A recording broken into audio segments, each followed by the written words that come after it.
Welcome back to the Life in the D podcast, the show where we highlight the people, places, and passions that make Dallas shine. I'm your host, Tila, and if you know me, you know I'm all about living boldly, from trying new restaurants and local experiences to celebrating creative entrepreneurs who make the city pop. Each week, we talk some real stories, we talk to real people, and we talk about things that are shaping the DFW vibe, from food to fashion to business to culture. And today, this episode is no different.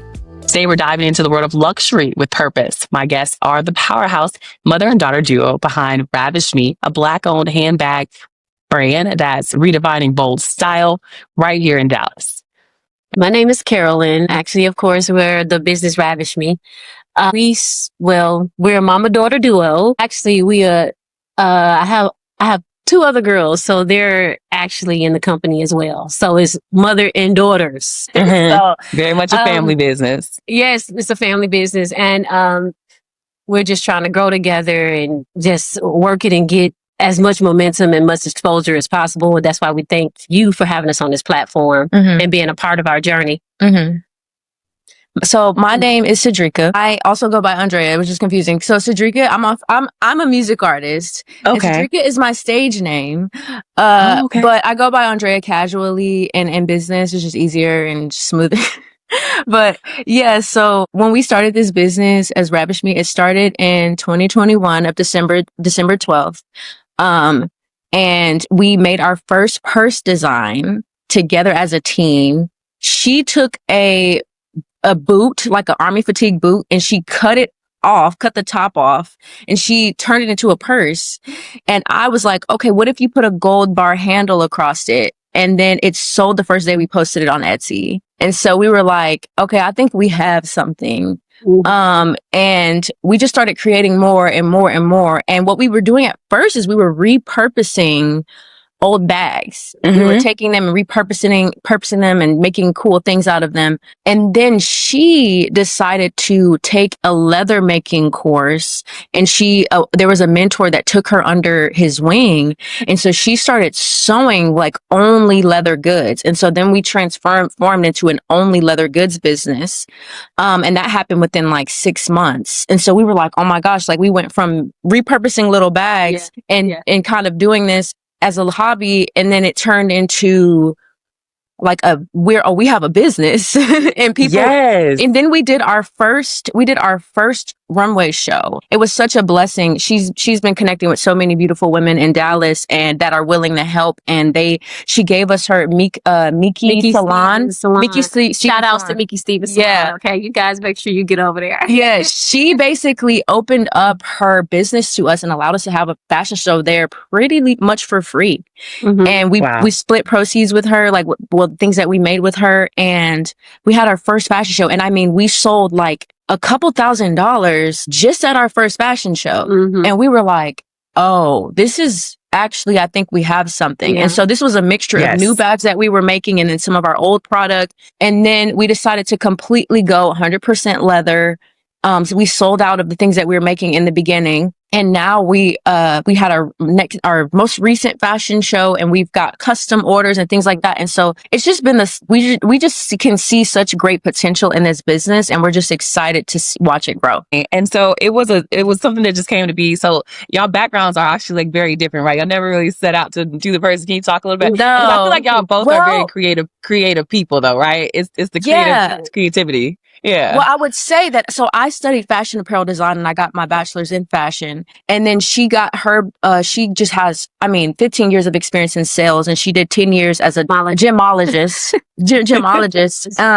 And yeah, and it kind of like made sense where we had the business savviness, and then I had kind of the merchandising and brand building aspect of it, where I kind of understood like, okay, this is how we create a vision and set a goal. And then her brain is just insane. Like she just has, naturally, I get my gifting from her with design. So that's just how everything came together. I love that too, because some people are like in search of trying to find that thing that works for them, and they're testing out all these things. And some people have businesses that fail, but like y'all think it's probably safe to say, like if it's meant to be a thing, you think it just comes together. It's a little bit more smooth. Yeah, what you think? Yes. You know what? One thing we always said to each other, separate, we're a mess. Okay. I'm serious. Like our ADHD is on a whole nother level separate. But when you bring us together, magic happens. Yeah. It's like she's in Nashville and I'm out of Dallas. And us working separately, it's like, oh my God, because I'm coming up with things because my mind is everywhere. Her mind is everywhere. And it goes good. But when we're together, it's great. It's like, it's exceptional. And it just goes smooth. Yeah. And that's that's where the blend of spirituality and God, the way he has it, I don't know. He's just great. So he brought this together and knowing that we will be empowered together. Yeah, definitely. Yeah. And that's another, brings you another thought of like, some people cannot work with their families, let alone their children. I know, Y'all right? seem to have a really good relationship to be Yeah. able to, mom and daughter and working together like on a daily like this. Can you kind of speak to that? Yeah. That's a good question. I think sometimes most of the times we are great, but other times we want to tear each other head off. Yeah. It's just the truth. Yeah. But one thing about it is our communication is amazing. Yeah.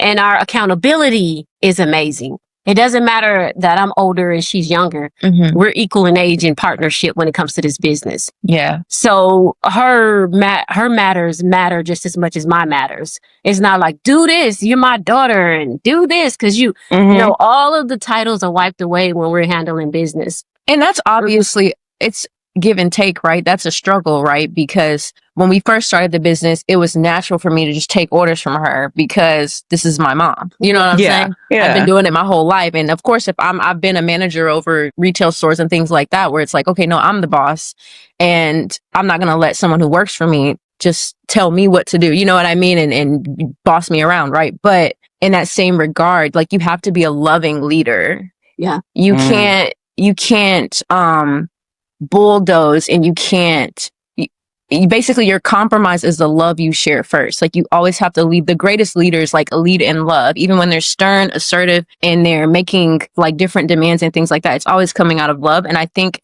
because we love each other, it's like we're finding that dynamic of okay, wait, no, love comes first, but then it's also business. And I really genuinely feel like when you combine those things, like you create great leadership. And I feel like our love for each other and our family is what kind of has pruned us because it teaches us, okay, we switch from this dynamic from like, okay, she's telling me what to do. And I'm like, wait, this can't work. And then we flipped it and we still had moments where we were talking to each other, like, and we're like, okay, how do we find this sweet spot of like, and we just were like, it's just respect and love. It's just, I respect you as a business owner and you respect me as a business owner. Then when we get out of line and out of pocket, we have to remind each other, what are the core values of our business? Our business, not of our relationship as a mother and daughter, but our business core values. And we just had a most recent. Yes. I don't know if you want to hear the story of what we just went through. With the AIN event, we partnered with the AIN Foundation, and they are amazing people, professional, on time, y'all. I'm trying to tell you. And they black. Okay, y'all. Period. Yes.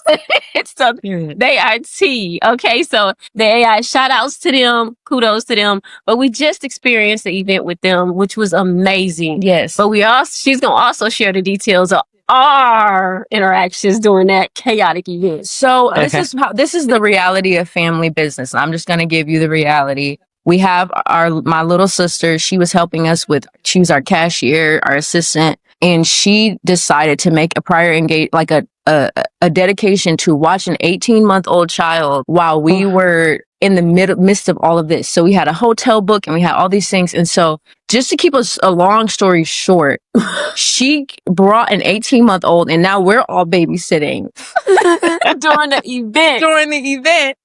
And we got not just like she's screaming, she's crying, she's around a bunch of strangers, you know what I mean? And she wasn't terrible. Like she was calm most of the time. As long as she had food, you know how babies are. As long as they got food and they're changed. Yeah. They're good. Well, she was screaming and crying and we're trying to figure all of that out. Well, then the night before the event at, I guess around 1 a.m. when we finally got settled, I found a bed bug. Hotel full of bed bugs. And so now we're having to carry a playpen an 18-month-old baby, all of our clothes, we're having to run our equipment, everything, having to travel and go to a completely different hotel a couple hours before the event. Yep. Wow. And so with no sleep. And so it's one of those things where it's like when you're running a business, you have to make hard decisions. And our hard decision should have been, you have to stay home with the baby. We should have let her stay. We should have let her, but we needed her so much, but we would have, we should have had to make that sacrifice, because obviously if she was a random employee, that would have been completely unacceptable. Exactly. We would have been like, girl, no, you might not be able to come to work the next time, because who does this for an event that you knew we had from weeks in advance? But a lot of times when you're with your family, you have too much grace. And I think it's give and take. Like, I think I understand it because we were in the situation, but at the same time, I feel like it is a little harder to make certain decisions. Yeah. But we're learning to be like, and we're learning to respect each other. It's like, okay, well, just because you have an attitude, I could tell my baby that she could come. That's just what it is. I could tell my baby that she could come. Listen, but I should have sent her back to the room. Yes. So you stay here, don't come. You can't come. But I didn't. Yeah. But then as her partner too, at the same time, one thing I've learned is that because we're business partners, one of us has to make the call. Yeah.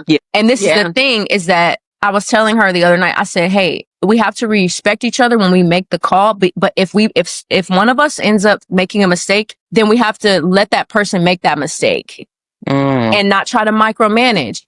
Because then we can never learn as a team. So if she makes the mistake and she says, okay, she's coming along, and I sit and I try to fight and go back and forth with her, I'm like, okay, let's just see what happens.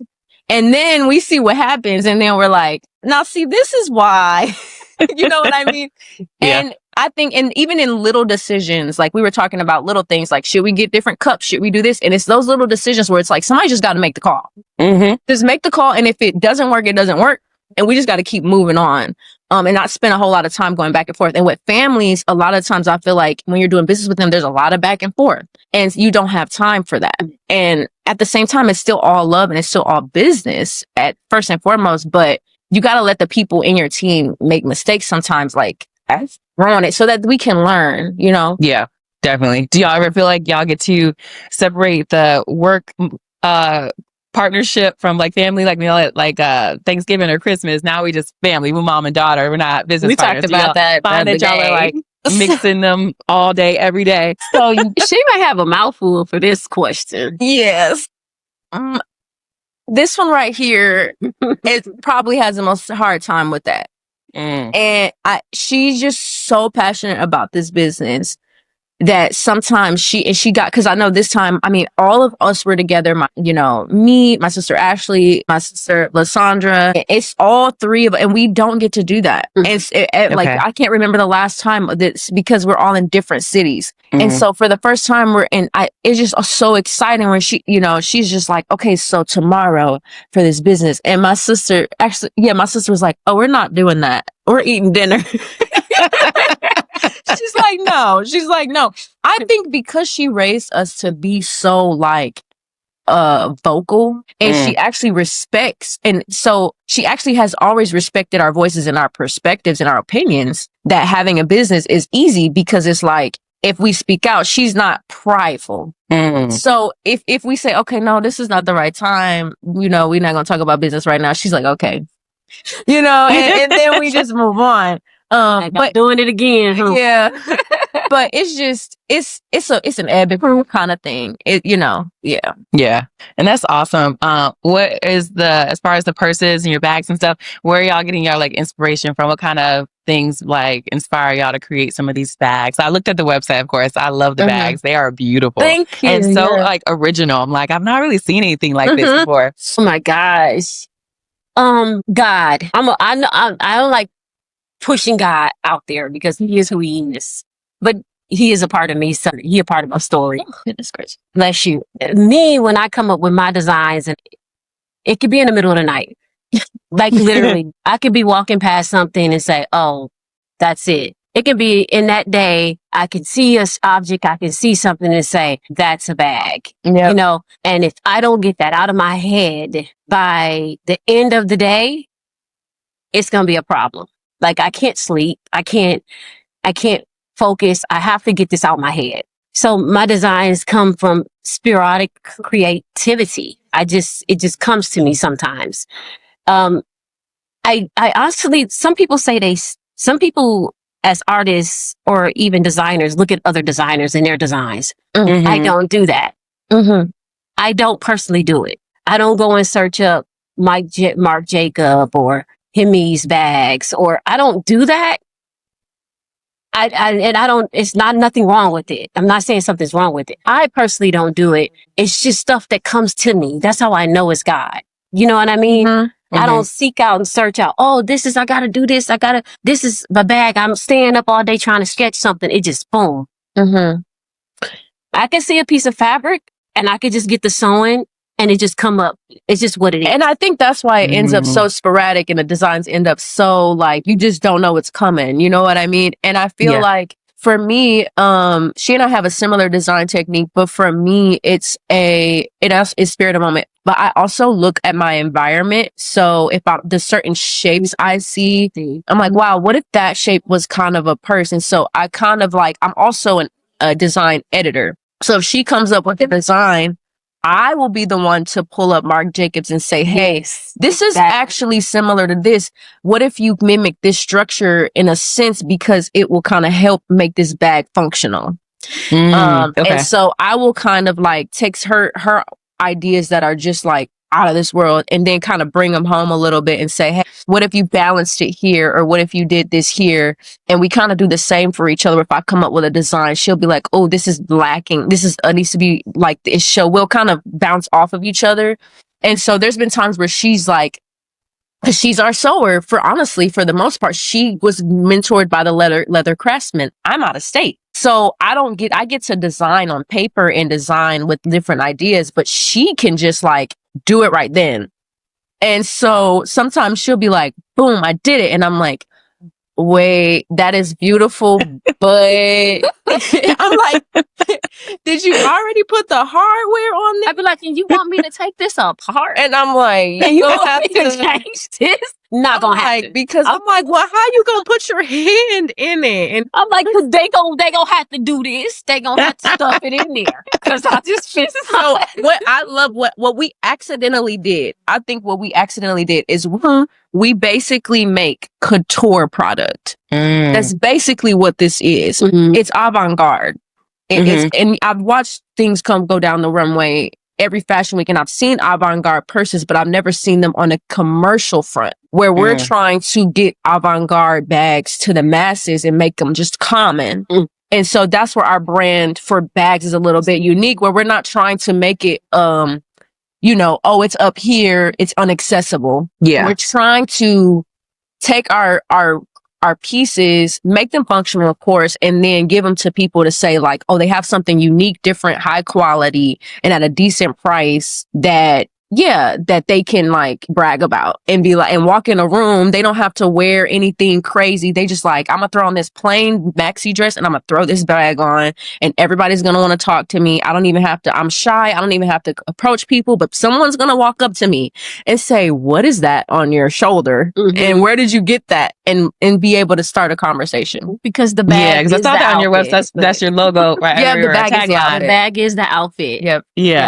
Yeah, that is beautiful. So it seems like with this business, y'all have like, it's a lot of kind of really good things that are coming from it. Inspiring people to be able to, make the conversation out of the bags and have something more accessible and different. But also when I was kind of talking to Carolyn a little bit earlier, she was talking about her mission for helping with your daughters be a part of business and leaving something for them. You want to talk a little bit about, how you're helping to prepare your daughters for their futures with the business? Yes. I love how you said your daughters, because I am the oldest. Okay. And those are my babies. Oh, okay. Both y'all daughters. I'm 5 years older than the middle one, and then 9 years older than the last one. So like, I'm really close to them in the sense of like, I'm the type of big sister, like I never made fun of them. I don't tease them. Don't talk about my sisters. I don't talk about them. They're the most beautiful thing in the world, period. You know what I mean? They mess with me. I don't understand that. Like, I'm like, I don't understand why y'all coming for me, but neither here nor there. Like, yeah, I think it's been a long time. Actually, okay, one of the sisters just got on board yesterday. Oh, okay. Yeah. Yay. When she saw the event, because again, we're in different cities. So the youngest, if you can speak to this too, but she's been kind of on board. She's been by my mom's side, like watching her sew, staying up till 3 a.m., creating these like designs, and me and her on the phone for hours and like trying to create different stuff. So she's kind of been easing her way into it. And now we're kind of establishing her position. The other one is going to school for marketing. And so she's kind of excited in this sense and trying to, guide us a little bit in the marketing front. And she actually convinced us last night to make a huge change in our business that we were kind of being very stubborn on. And so that kind of, because she started being like, because we got to get this together. And we're like, we? It's like a hands-on internship type situation though. Her be able to just jump right in and help with things. That's really good. Yeah, I think people see something. People see in family, and people got to understand this, even with family. Even if it's your family, you got to be coming with something. You got to be giving them something. They're not going to just be working to build a startup with you or build something and they don't see much fruit from it. I think like that, just even though they're family, it still speaks to, okay, we're on to something. Like we have something special that people want to be a part of. I want to say this really quick and you can still speak to it. But last night we had models like fighting to wear our bags to model them. Like models coming up and like, I want to wear that one, and another one being like, no, I want to wear that one. And then like we did a raffle and one of the models won the raffle and he was like doing the church run up and down. He might as well have been running. I'm like, wow, it's something. But yeah. But which is interesting, before I start my answer, to answer your question, men do wear these bags. Yes. Just to let you know. So it's men and women, we're unisex. So we do have bags for men favor as well. So, but to answer your question, I was talking to them actually last night, telling them that, ever since I had babies when I was 17. I had her when I was 17. Okay. So we grew up together. Gilmore Girls. Well, we grew up together. So she saw the good, the bad, and the ugly of me, and as I kept growing and I had my daughter, Ashley, then I had Lysandra, we became a certain glue that we were gorilla glue. You cannot break us apart. We slept together. My divorces, they went through it with me. They went through with me. Everything. And I was very communicative with them, and through all of that, I always had a dream that we were going to be great at something together. And I tried my best not to push that on them. I force them to do it, but I just knew my prayers was going to be answered at some point, and today, last night, I felt God answer my prayers. Don't cry again. I saw all my girls together. And you gonna make me tear up too, girl. One room working in sync together to create magic for the mission of God. And if you can't feel the power of spirituality, I hope you can get it because it's real. Yeah. And when I did this, I knew that I wanted them to be okay if I was not ever here. So I put forth an effort because I had nothing to give them. Nothing. We as Black people are raised with nothing. And if we don't fight to get something to leave our kids and create generational wealth to be able to keep growing and the mission to go forward, we will stay behind. Yeah. I know God say the last will be first and the first will be last, but you have to work to be first. Yeah. It's not easy, but you can do it. Seriously.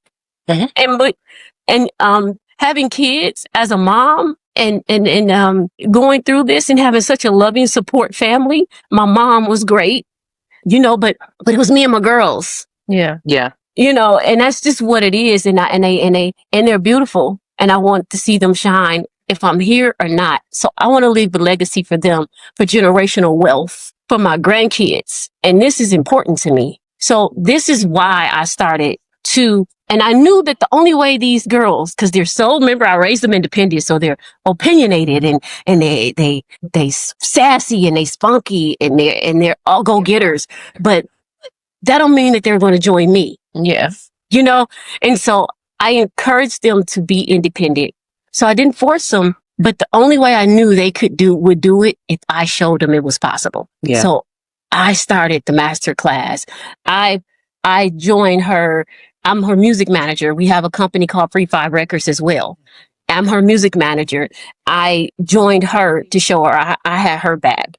But with this is not just for me, for them, it's for me to prove something to who I am. Yeah. Because as a child, I've been taken from several time and time again.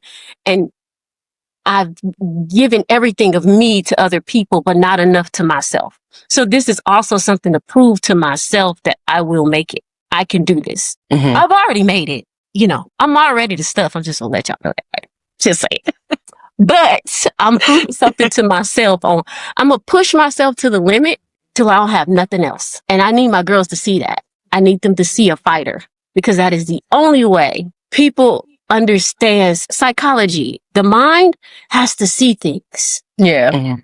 They need a mentor. Yeah. They need definitely. something to see. You can't Yeah. tell them stuff. Talking is for the birds. You talking them, yeah, you can be great. You can do this, but you have to show them. Yeah.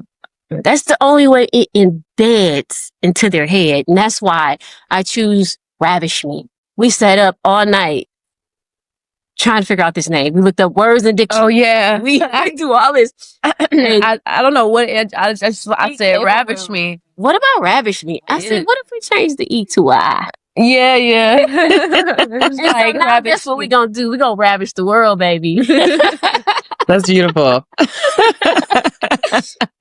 I love that. I love that. That is amazing. Like, so I would love anytime somebody tells me a story about how they, parents really prepared them financially or just spoke so much into them. That just means so much. I mean, like, it's some people out here that don't have that, right? They don't have, supportive parents that encourage them to go be free or to even, like you said, speak up. And, people don't always encourage, especially around women, to speak up and do what they want to do. Yeah. So that's really good that you instilled that in your daughters at a very young age. And I can even tell with your daughter, the things that she's saying, her composure, like, I can tell you did a really good job raising them for sure. I can tell.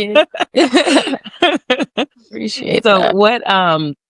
what do you want people to kind of take about the brand? Like, so you've already told some amazing stuff, so I know that they're gonna definitely resonate with that. But what do you want them to know about, like, just the brand in general and what it means for them to purchase from you guys? I would say that they're a part of a movement. They're a part of a movement. It's a form of interacting. It's a form of being a part of something new, something fresh, but also something that's for them. When we design, we think about, man, we sometimes we want to wear something, and sometimes like there's just nothing out there that just gives it more. We want something that's a conversational piece, something that they can take and that they can pass down and they can give to their daughters, and something that everybody would want to wear, everybody wants, and just being a part of something that's unique. What would you say? The main goal to me is empowerment. Yeah, that's a good word to wrap it up. Yeah, I think that empowering women and men to join together and just burst into who they are. Yes, because to be a force. Wearing something unique is hard. Going into a room, you have to have a certain mindset because it comes with both things, negativity and positivity. Everybody's not going to be for you wearing these pieces because the haters don't hate. I'm just saying. Yeah. This is what it is. Yeah. And you got to be ready for them. If your mind ain't ready for this piece, then you shouldn't put it on. Yeah. So it's about empowerment. When you go in a room, it's to say, Ravish Mi did it. This is how you going in to ravish people, to tell people who you are. So it's empowerment. Yeah. I always say that your clothes speak for you. And let them. If you want to be simple, be simple. If you want to get something that catches people's eye, get something that catches people's eye. Be intentional about it. And I know it's at the end of the day, it's like, oh, it's just purses, it's just bags. But we have watched events change because of our bags. Like, we've watched people join in and like feel like they're a part of something because of this product. And it's special to, and I feel like, yeah, this is the purpose. This is why fashion is so cool. I mean, it brings like millions of people to this tiny city and this big city, but tiny space in New York City just to watch these people walk across the runway, because people want to be a part of something innovative. They want to be a part of something new. And I really feel like Ravish Mi brings that. It's like, okay, what's the new thing? I really genuinely feel like it's our company. It's Ravish Mi being I would say to someone who would be a potential, client, is like, you're a part of something, and you're a part of something that's going to affect somebody, that makes someone else feel confident and give them something, a highlight to say like in their closet and be like, you know what? I'm doing something. Because pieces like that, sometimes we go get our hair done, we feel very empowered. So you're right. Like a lot of things you carry or how you look or present yourself, it definitely does change your attitude and how you feel about yourself. Makeup sometimes, so all that stuff. I thought I saw too on your website, you guys used to come charities that y'all support as well as part of business. You want to speak to some of the organizations y'all support? Yes, we're actually in process of like changing up some of those. So we're kind of in transition. There is someone that goes to my church that we're going to start supporting. He fights against human trafficking, especially overseas. He does amazing work. His name is Mark. He recently was trying to get food in Gaza. And he was stopped, of course. But that's something that he's been working toward, to get food in Gaza, and he was sent to Egypt. And I actually have footage and things like that I'm working on putting together to kind of put out there. So we're still in transition on what charity specifically. We're actually we've been sending emails and have been reaching out, but we set aside a 10% amount to donate, rather it be to like church or to whatever the cause is or whatever charity. But we want to partner with a charity, if that makes sense. We haven't nailed a sponsorship, if that's what we're someone that we could sponsor, if that's what But in the past, what we have done is definitely mental illness. I've been a part of working with mental illness and charity events as well, and homelessness. Yes. Also go as far as to feed the homeless once a month downtown Dallas to give back as well. And we're also looking to next year in October work with breast cancer awareness. So, and we're saying this to say, if anybody sees this and they have someone that we feel, you're an organization that you feel you want us to participate in, please reach out to us, because we're willing to do so. Also, the AIN event, definitely we just partner with them with giving back for raffles. And, we've started giving back to them too, because an AIN event is such a great event because it's for people specifically like us. It is for fashion designers and creative minds. And if we as fashion designers and creative minds do not consistently give back to AIN events like that, they will stay stagnant. Yeah. They will stay at the level they are. They can only do so much. If we as the designers don't come together to give back proceeds to free events like that, this event was free.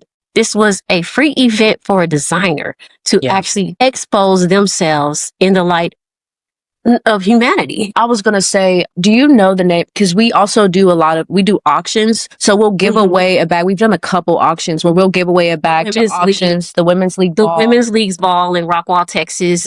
They're geared towards breast cancer awareness. Yeah. So we'd also go and sponsor and go into the charity events and give back bags. And as auctions. One of them went for $1,000 at the Women's League Ball. Yeah, what was the one for? Was there one at the mental? The mental. Oh yes, the pink party. Yes, Phyllis. Traditional woman. Definitely, we did a raffle for her to give back. Also, in traditional woman, she is amazing as well. Please go to her boutique. She's downtown Dallas. Shout outs to Phyllis.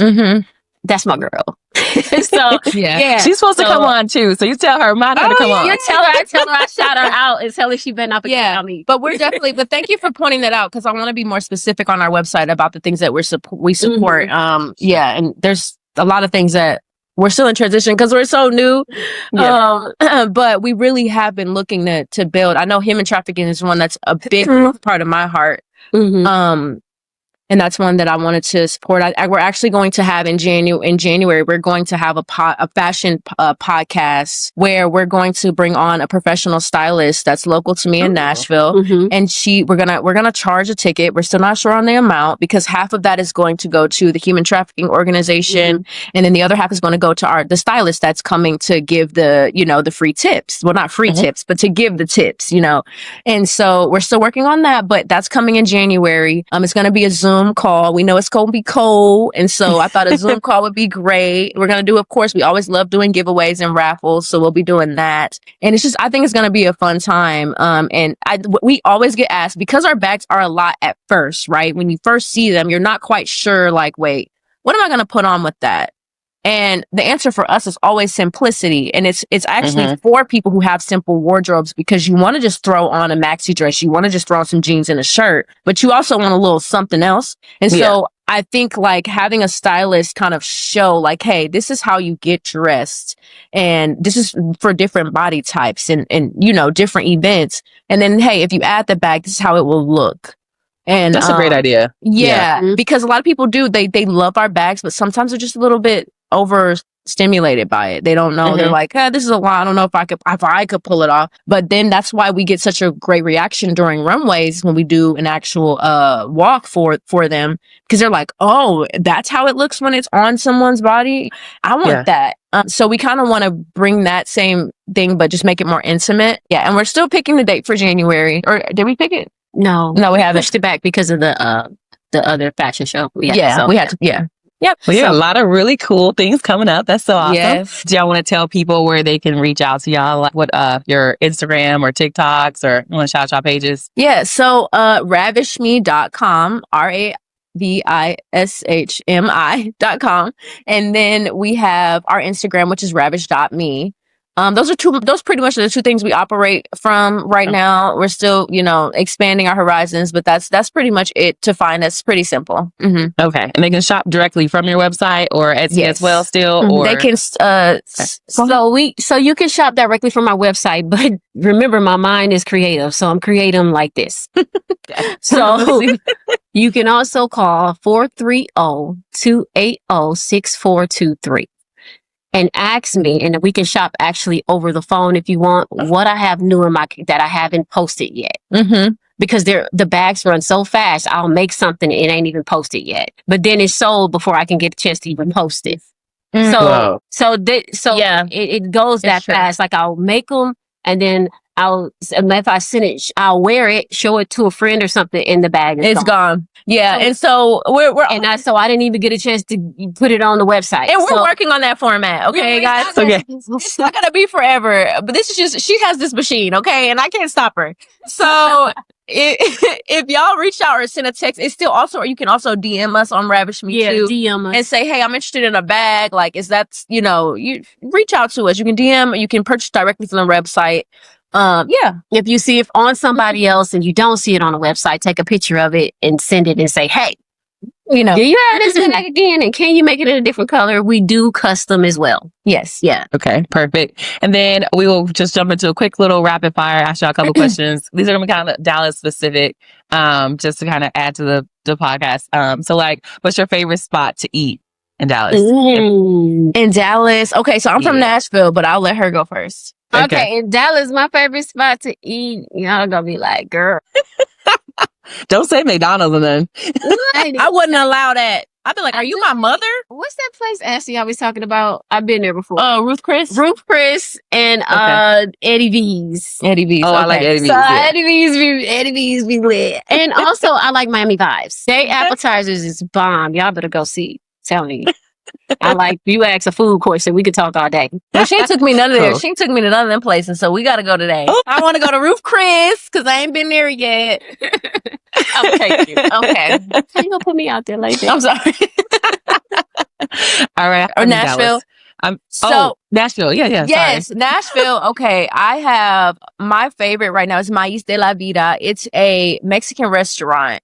I actually discovered them because my husband, he's a ceramicist and he has some of his work in their restaurant and we're cool with the owner. But when I tell you the food, it's Mexican food, but it's kind of American food with like traditional Mexican. And so he has things like lobster and grits, and like it's something a little black about it that I like.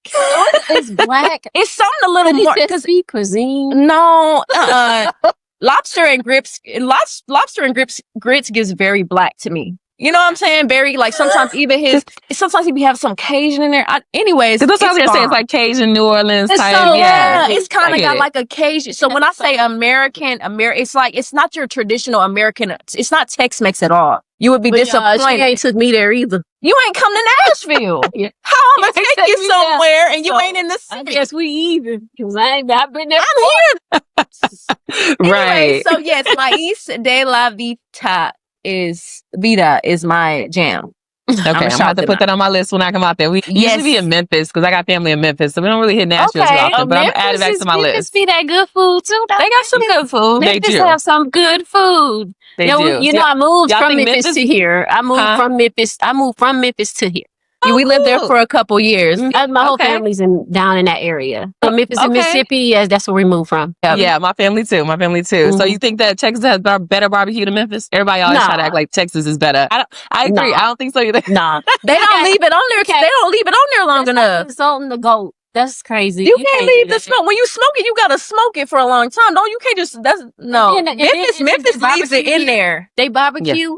They barbecue, you see the still sauce on top. You know, Memphis cooked the barbecue sauce in the meat. If it's not falling off the bone, just don't even, just. Yeah. And then some places here, you know how they will bake it. Like, it'd be like they didn't put it in the oven. And so it's not even like, it don't have a grill taste. Yeah.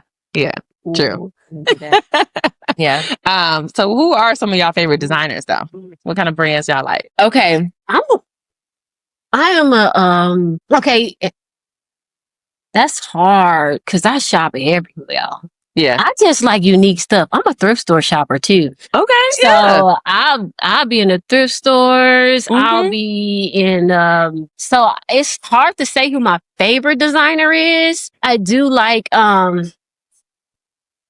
Zora stuff because I like probably simple items, really classic looks. Okay. So I like Zora, but like those are your favorite brands. Yeah, my favorite brands. Yeah. Not my designer. Yeah, that's fine. Yeah. So of course, I study fashion. So I'm a little bit of a nerd. So I kind of have a dark aesthetic. So I really like Alexander McQueen. Okay. He's fun. He just has so many cool. And then I love Victor and Rolf. And they're kind of like the opposite end of that spectrum where they do very light, airy florals, but they just do extremely interesting shapes. They had one dress. I forget the season that it was, but it was like a picture frame. And it was collapsed into a dress. And I was like, I was sold on them. I have a lot of designers that I like, but those are probably the two of my favorites to look at every year and see what they've come up with. Yeah. Okay. How about the best piece of advice that you've ever gotten? I'm gonna let you go with that one because I'm trying to think to the best piece of advice that I've ever gotten. Wow, because I'm a sponge. Yeah, and I listen. I'm consistently listening to YouTube videos and things like that. But I think some of the best advice, I would say from this one, she would always kind of tell me, basically, I don't know how to put it in words, but it's basically like that first introduction, meeting somebody, like how you treat people. In that first like 20 seconds, in that first 30 seconds, rather it's like giving them a compliment or basically this one thing about her is like, it does not matter the room. I don't care if this is going to sound dramatic, but I don't care if it's like, try not to go too extreme with it. Cause I want to say like a trap house. But she could though. She could go into a trap house and sell bags, and she could go to the president of the United States and sell bags. Yes. Bags will be sold at the end of the day. So one thing about her is like, she treats people the same. Like if it's somebody who's coming, it could be a guy coming up to her and he just trying to hit on her and he all kind of grimy a little bit. And she's just like, oh, hey, what's up with you? You know, what you getting into today? What's going on? Where you like to eat? And I'm like, we don't know this man. Yes. But that's one thing. And it's not advice necessarily, but it's just an observation of a life skill of like, hey, you look at people and you look for what God sees in them. And in there is that gold mine of like, not necessarily opportunistic, but like you're going to get the best out of people by thinking the best of them initially. Yeah. Like you obviously have discernment, but don't treat people how they come. Cause sometimes people will come, especially in business and being women. Sometimes men especially, they'll come kind of sideways. And I'm one of the people that I'm gonna look sideways back at you. Yeah. But she will kind of adjust herself to where she's able to literally get that person to kind of like calm down, respect her, and rearrange it. So that's one of the things where I'm like, I've kind of looked up to her at where I'm like, wow, you really know how to deal with people. And she's got clients from the past 10 years, you know, reaching out to her still for jewelry and things like that. And she's been selling bags to them because she's built these long relationships. And I'll meet them and I'll be like, they kind of weird. But she's like, yeah, we can do better at that. I'm gonna get better. That's actually really good advice. I love that. Yes. Yeah. What about you? My advice is I say everyone don't need to know everything about you. That's a word for this generation. Yeah, everybody don't know, because like you said, just because it's in and it's fashionable to tell everything about you because social media is live. Yeah. Everybody don't need to know. Mysterious sells itself. So when you are this, I was given this advice a long time ago by a good friend. You don't have to tell everything about yourself, because if you do not leave people wondering, you cannot sell yourself. If you give people everything, you won't be captivated. And they also already think they know everything, right? But you give them the upper hand because they can play your cards. They can play you. They can find your weaknesses. The enemy can maneuver in your life. So if you give people just enough, love them for who they are, but give people just enough, I was told to make people earn that information. You don't give it for free. You make them earn it. And I'm not talking about for money. I'm talking about earn it with respect. So once people gain your respect, and they gain, and vice versa, you gain theirs, then you open up and you let people in a certain way. People, you just, like she said, you can treat everybody the same. That doesn't mean I need to tell them my book. Right. That don't mean I'm going up saying, yeah, you know, exactly. You know, I lived over here. I did this. I did that. I got this business. I got that business. That don't mean I'm. Yeah. Meet people where they are. Simple. Just meet people where they are. They are. You can be up here and you can feel like they're down here, but always treat them like they're up here. It's that simple. But that doesn't equate to telling people everything about yourself. So what you're saying is like if you meet somebody within 5 minutes, don't be like, when I was 2 years old, my daddy never gave me candy. Or you got a lot of people out here that, you know, how they feel like everybody their friend. My friend this person, my friend that I just met this person at the job. I just met this. Everybody is not your friend. That's friend is a very serious word. Serious. When I was 4 years old, listen, this one. I come in, my friend, your acquaintance. I can't say that. Can you use it? You know that little girl? Listen. I'm like, can you use it in a sentence? How do you spell it? What? That girl, you just know her. You just know her. You just know her. You just met her. She's not your friend. I'm like, okay. Well, I thank you ladies so much. That's so good. Thank y'all. Thank you so much for having us. Yes, of course. Of course. Did y'all have any last thing that y'all want to add in there? Or did we cover it all?